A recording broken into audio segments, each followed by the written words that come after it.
Islam ò ní ogún ọdún ọlọ́dún o. Àlàyé ni wọ́n ní kó o ṣe tá a bá ní Suratul An'am.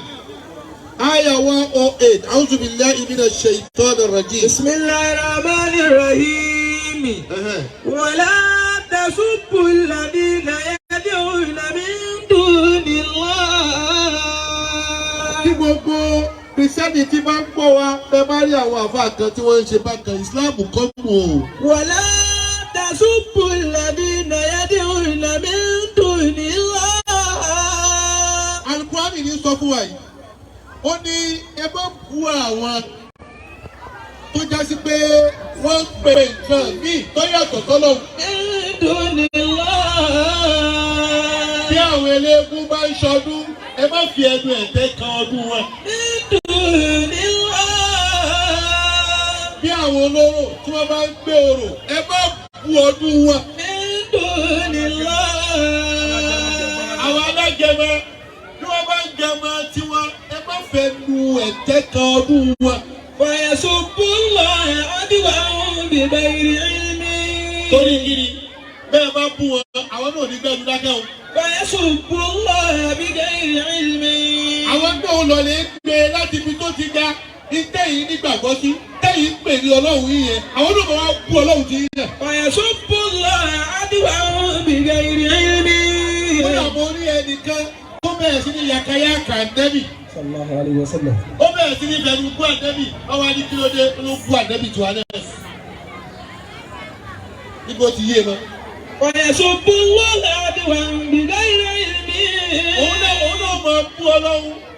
Adwan bighayri ilmin. Bighayri ilmin. Kódà èébú tó wọ́n tún bú yóò tún ju tiẹ̀ lọ bighayri ilmin kò yé níbẹ̀ o. Bighayri ilmin.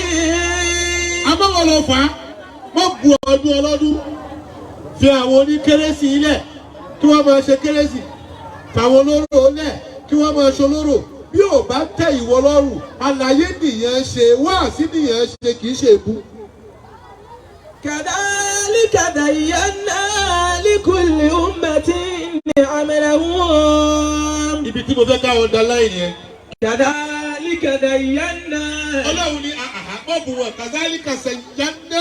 likulli ummatin amalahum. Àwa la jẹ́ kí ẹ̀yin Mùsùlùmí.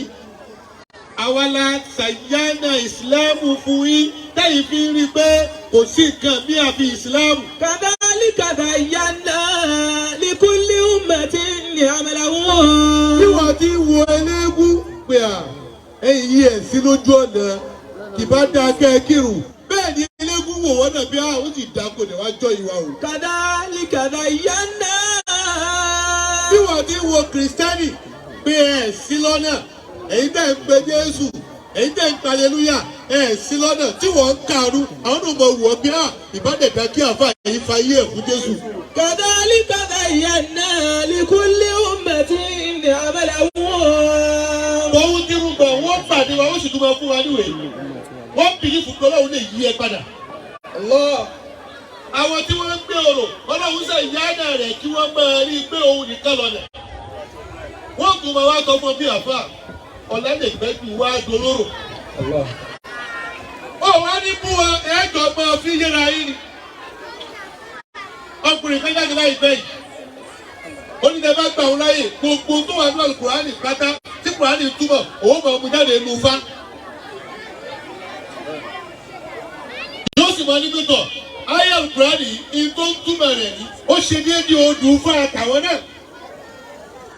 Àlàyé là á ṣe fúnra wa. Àlàyé yìí náà ọ̀pọ̀lọpọ̀ àwọn àfa ò lè ṣe mọ́. Èwo lè pè, èwo lè bú, èwo nìjà. Summa ila rabbihim marji'uhum. Ẹ̀wọ̀n lọ́wọ́ bá sọ. Ọlọ́run ní ila rabbihim marji'uhum. Ẹ̀yin Mùsùlùmí, ẹ bọ̀ wá bá mi. Marji'uhum. Ẹ̀yin Kìrìsìtẹ́nì, ẹ bọ̀ wá bá mi. Ila rabbihim marji'uhum. Ẹ̀yin eléégún, ẹ bọ̀ wá bá mi. Marji'uhum. Ẹ̀yin olóró, ẹ bọ̀ wá bá mi. Marji'uhum. Ẹ bá wá dé. Fayunabbi'uhum bima kanu ya'malun. Èmi ni mo lè yanjú ẹ̀, gbogbo ohun tí kò wá ṣe yìí máa yanjú ẹ̀ fún. Bima kanu ya'malun. wọ́n ní ọ̀run nìkan ló mẹ́ni tí ó là. Ẹlòmíì gan náà ẹ máa rí olùbẹ̀rù Ọlọ́run bá ní kì í ṣolùbẹ̀rù Ọlọ́run. Ẹ wá wo kìrìsìtẹ́nì tá a jọ ń gbé. Oúnjẹ ló fà wàhálà yìí o. Tẹ̀bá wọn lẹ́yìn pé ẹ̀ ń sọ̀rọ̀ sí ẹ̀sìn wọn, àwọn àfáà kan náà tún ṣépè fúnra wọn. Kírísítẹ́nì ìran méjì ni wọ́n o. Àgbáàdì sì pín wọn sí méjì. Àwọn kan a lè bá wọn ṣe nínú àwọn kìrìsìtẹ́nì. Àwọn kan a lè bá wọn ṣe. Tó Al-Qur'ani sọ fún wa. لا ينهاكم الله عن الذين لم يقاتلوكم في الدين. Ṣebí wọ́n dákọ̀ ẹnìkan lẹ́ẹ̀kan, wọ́n ní ọ̀nàrẹ́bù bóyá wọ́n dákọ̀ ẹnìkan Samuel níjòkó yìí. Irú àwọn tí Kùránì ju ènìyàn. لا ينهاكم الله عن الذين لم يقاتلوكم في الدين. Al-Qur'ani sọ fún wa, ó ní tẹ́ ẹ bá rí àwọn tó já sí pé nínú àwọn ẹlẹ́sìn míì, nínú àwọn kìrìsìtẹ́nì, lámúyùkọ́ ìtinú kún. لم يقاتلوكم في الدين. Kò héjì tí,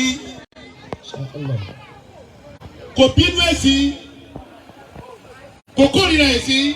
ولم يخرجوكم. Afẹ́ kí wọ́n àró mi, àwọn owó mi, ìsẹ́nì kan wá ní ẹ mọ̀ ọ̀bọ̀ oníwà bí ẹ bá ṣí táàpù fún wọn. Al-Qur'ani sọnù. لم يقاتلوكم في الدين. Wọ́n a máa pẹ̀rú kó máa bínú. لم يقاتلوكم في الدين. Ramadan dé òun náà kí gbé ẹkú ògbẹ. لم يقاتلوكم في الدين. Kódà ìdí òtún sọ yí pé àfà ẹgbẹ́ nǹkan àwẹ̀. لم يقاتلوكم في Irú الدين. àwọn bẹ́ẹ̀. ولم يخرجوكم من دياركم. Ọ̀tọ̀ ni kí wọ́n láwọn ò fẹ́ rí yí o. Àfẹ́ kúrò Mùsùlùmí kankan. Káwá náà fẹ́ rí. Ọ̀tọ̀ ni yìí ò ní. أن تبروهم. Al-Qur'ani sọ yí pé kò sí láì fi àtàbàrúhù ẹ ṣe dáadáa sí wọn. أن تبروهم. Ẹ máa fìfẹ́ hàn sí wọn. أن تبروهم. Ẹ jẹ́ kí àjọṣe dáadáa kó máa pa yín pọ̀. وتقسطوا إليهم. Wọ́n tún ṣètò ẹ̀ṣẹ̀ déédéé pẹ̀lú wọn o. وتقسطوا إليهم. Wọ́n ń ṣèyàwó fọ́mọ, ẹ̀yin ṣèyàwó fọ́mọ wọ́n wá. Àwọn náà wá pè yín pé tọ̀ ọmọ mi fẹ́ ṣe wẹ́ẹ̀dì wọ́n fún yín níwẹ̀ yín lẹ̀ lọ. وتقسطوا إليهم. Wọ́n bá yín jòkó bí ìkómọ yín náà jòkó bí ìkómọ wọn. وتقسطوا إليهم. Wọ́n ní ọmọ yín bá dé, wọ́n dìde sẹ́yìn náà dìde sórí ọmọ wọn. إن الله يحب المقسطين. Àṣé Ọlọ́run bá nífẹ̀ẹ́ sírú ẹni bẹ́ẹ̀. Ọlọ́run bá nífẹ̀ẹ́ sírú àwọn báńkì. Al-Qur'ani wá tẹ̀síwájú ní súra kan náà. إنما ينهاكم الله عن الذين قاتلوكم في الدين. Àwọn tí Kùránì sọ pé ká sún fún wọn ni pé kò tiẹ̀ fẹ́ rí wa. قاتلوكم في الدين. Ẹ̀sìn wa yẹn ó kórìíra ẹ̀. قاتلوكم في الدين. Ó kàn rí ọ pé ó dé fìlà owó ìjàlá bí onírùngbà lásán yóò mọ lójú yóò kọjá ni. قاتلوكم في الدين. Ṣẹlẹ̀ Ìsìlámù fúnra mọ́ pé Kìrìsìtẹ́nì tó bá láníyàn tó dá sí wa tó bá sálámọ̀ sí wa ká dá lóhùn sálámọ̀ yẹn padà. قاتلوكم في الدين. Àwọn tí wọ́n bá kórìíra wa tí wọ́n ń ta agbálẹ̀. قاتلوكم في الدين. Tí wọ́n kórìíra ta ìṣe tí wọ́n fẹ́ràn wa wọ́n lò ní fẹ́ràn wọn. وأخرجوكم من دياركم. Ilé ibi táwọn mi ń gbé láńlọ́ọ̀dù bẹ̀ Kìrìsìtẹ́nì ni yóò lóun ò fẹ́ rí Mùsùlùmí ẹ máa kówó yín lọ ẹ máa gba Mùsùlùmí. أخرجوكم من Ilé ìbòmísì ni kò sí tó kan láńlọ́ọ̀dù bẹ̀ tó jẹ́ Kìrìsìtẹ́nì ẹ ṣáà ti gbé gbé àlàáfíà ni. Ẹ ṣáà ti gbé gbé àlàáfíà ni. Bọ́bá wá di àsìkò ọdún tí wọ́n ṣe kìrìsìmáàsì àwọn tó jẹ́ Mùsùlùmí tí wọ́n bá rí pé kí oúnjẹ yìí a gbọ́dọ̀ jẹ ṣàlàyé fáwọn èèyàn pẹ̀lú ẹ̀rí ni kìí ṣe pẹ̀lú ìjà kìí ṣe pẹ̀lú èpè. Oúnjẹ yìí tí mi ò lè fi jáde gbogbo ń tà ń sọ yìí náà gbogbo ń tà ń sọ yìí náà tó bá débi ẹ̀sìn á ọ̀dàláyìn rẹ̀ o. Inshallah. bó tilẹ̀ wù kájọ máa ṣe tó èmi ò rè pé Mr. Azamet wọ́n wà ní ìdòkó yìí nísì wọ́n lè fẹ́ràn wa débi ká wá ní pé ká lọ mọ́ṣáláṣí wá lọ forí kanlẹ̀ wọ́n ní àfẹ́jẹ́ ń padà yà yìí bí báwo kọ́ lóòótọ́ mo nífẹ̀ẹ́ yìí àmọ́ kí wá lọ forí kanlẹ̀ Jésù ò fara mọ́ lọ́dọ̀ tiẹ̀. kódà wá nífẹ̀ẹ́ rẹ̀ fún wa ní pẹ́tọ̀ gbọ́ àfà ọ̀nà apá nífẹ̀ẹ́ ara wa wọ sùtánà lẹ́ni o. kájọ lọ sí ibìkan kájọ lọ sí ìjáde tó bá ti dbs á sọ pé lẹ́kùn dínú kó wàlíyẹ̀ dín. mo rò bí àwọn tí wọ́n ń sọ yí pé tó bá di bí oúnjẹ kírísímàsì ibi tẹ́bi wọ́n fẹ́ ká wádìí ni pé èé ṣe arínú àwọn kìrìsìtẹ́nì tóun náà fara mọ́ kírísímàsì. arínú wọn àwọn olè pé wọ́n Deeper Life Jehovah Witness 7 days winners àwọn náà tí gbogbo àwọn náà ń kà yìí wọ́n fara mọ́ kí wàhálẹ̀ yẹn àfa. ẹ jẹ́ wá àwọn tí wọ́n fara mọ́ yìí kì í ṣèjà ẹ jẹ́ á pè wọ́n ká invite wọn pé káàtẹ̀ kọ́kọ́ fi ti wálẹ̀ wọ́n Pastor Kumuyi one of the respected pastors in our country ó pè ó ní tí wọ́n ń ṣe yẹn ó ní we don't celebrate Christmas torí pé idolatry background ní Christmas tí wọ́n ṣe ọ̀rọ̀ tó sọ yẹn ẹ jẹ́ kó wá tẹ ìmọ́lẹ̀ sí fún wa kó mú jà wá bí àwọn kì í ṣe àwọn aláwọ̀ nǹkan tí wọ́n ń ṣe nígbà tọ́rọ̀ wá dọ́rọ̀ àwa mùsùlùmí ìtí ó mọ déyàlẹ́nu ni pé a rí àwọn àfọ́ àgbà lágbàáyé àwọn nǹkan faramọ́ pé oúnjẹ yìí ẹ lè jẹ ẹ lè kí wọn ìjẹ oúnjẹ wọn kò sọ yín ní kìrìsìtẹ́nì ìkí wọn kò sọ yín ní kìrìsìtẹ́nì kò sì ṣe àyà tí wọ́n mú wa pé tọ́ ààbò kún wọ́n tọ́ ààbò kún ìlú làkùn ìdí wọ́n mú wa náà lò ẹyọ kan yìí náà ni. a sì rí àwọn àfáà tí wọ́n yarí pé láà á lè jẹ́ o táwọn faramọ́ tí àwọn Pastor Kumuyi yìí sọ yìí pé oúnjẹ tí wọ́n ń ṣe yìí oúnjẹ ọdún ni wọ́n pè é ọdún tani ọdún Jésù táwọn sì gbà yìí pé Jésù ọmọ Ọlọ́run ni táwọn kan sì gbà yìí pé Jésù Ọlọ́run ni mùsùlùmí ò sì gbà pé Jésù lọ́lọ́run mùsùlùmí ò sì gbà pé Jésù kọ́ ọmọ Ọlọ́run ni ẹ ṣe lè máa bá wọn sẹlẹbírẹ́tì tí wọ́n fi ń wúrogún pẹ̀lú Ọlọ́run